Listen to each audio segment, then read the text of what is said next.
ये श्रीजीपुरम कॉलोनी का प्रारंभ कैसे हुआ।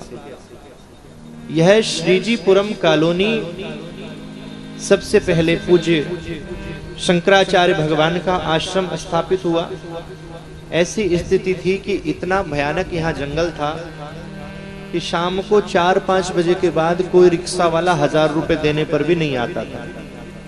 उस स्थिति में महाराज श्री ने अपना स्थान स्थापित किया और उसके 2-3 महीने बाद श्री गौरी शंकर धाम की स्थापना हुई। गौशाला वाला आश्रम 5 वर्ष और पहले से था छोटा, अब विस्तार हो गया उसका भी।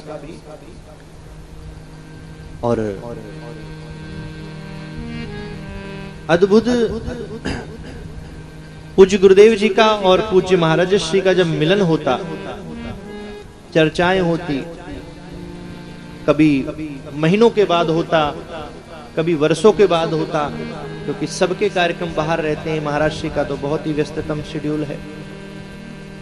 तो दोनों एक दूसरे को हृदय से ऐसे भर लेते जैसे भगवान शंकर का और ठाकुर जी का मिलन हो रहा हो, भगवान शंकर या भगवान हरि का मिलन हो रहा है। और अब भी जब भी मैं आश्रम जाता हूं, जब भी मैं फोन करता हूं, एक तो बड़ा संकोच लगता है महाराज श्री फोन करने में। पहले आप बालक कहते थे गुरुजी के सामने, अब जब मैं फोन करता हूं, हाँ स्वामी जी कैसे हो। अरे मैंने कहा महाराज श्री आप तो बकस दो, ये दुनिया। हनुमान जी महाराज जब राम जी ने प्रशंसा करी, मुद्रिका देकर आए, समाचार लेकर आए, चरणों में गिर गए। और हनुमान जी ने, भगवान श्री राम ने जब प्रसन्नता करनी शुरू करी तो हनुमान जी कहने लगे, बचाओ, त्राहि त्राहि भगवंत,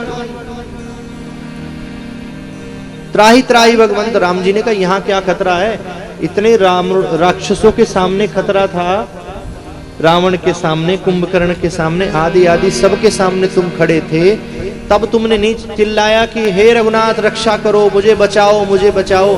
और जहां कोई खतरा नहीं था वहां तुम कह रहे हो बचाओ बचाओ बचाओ। हनुमान जी ने कहा सबसे बड़ा खतरा यही है, आप जो मेरी प्रशंसा कर रहे हैं, आप जो मुझे श्रेय दे रहे हैं, अगर इससे जरा सा भी अभिमान उत्पन्न हो गया तो यह सब नष्ट हो जाएगा भैया।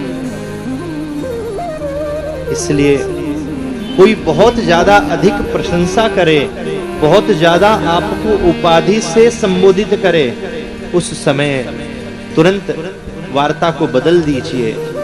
क्योंकि कई बार बहुत अधिक प्रशंसा सुनने से भी हम अपने पुण्यों को क्षीण कर लेते हैं, अभिमान को जन्म दे देते हैं, और अभिमान का जन्म होते ही पाप प्रारंभ हो जाता है। मैं क्या हूं, किस अभिमान में जी रहे हो, मैं क्या हूं, कौन हूं, तुम जानते नहीं हो।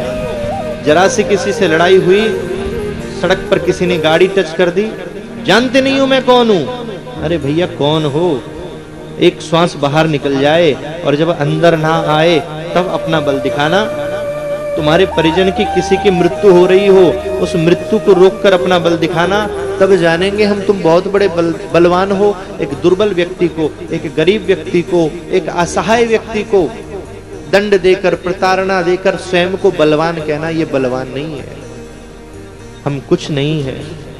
मैंने कहा ना, हम एक दुपट्टे की तरह है। कल भक्त क्या है, चाहे इसे गले में डाल दो, चाहे इसे फेंक दो, चाहे चरणों में रख दो। अब अभी आराम से बैठे हो, ठाकुर जी चाहे तो हॉस्पिटल के बेड पे लिटा दें, ठाकुर जी चाहे तो सोने की सेज पर लिटा दें।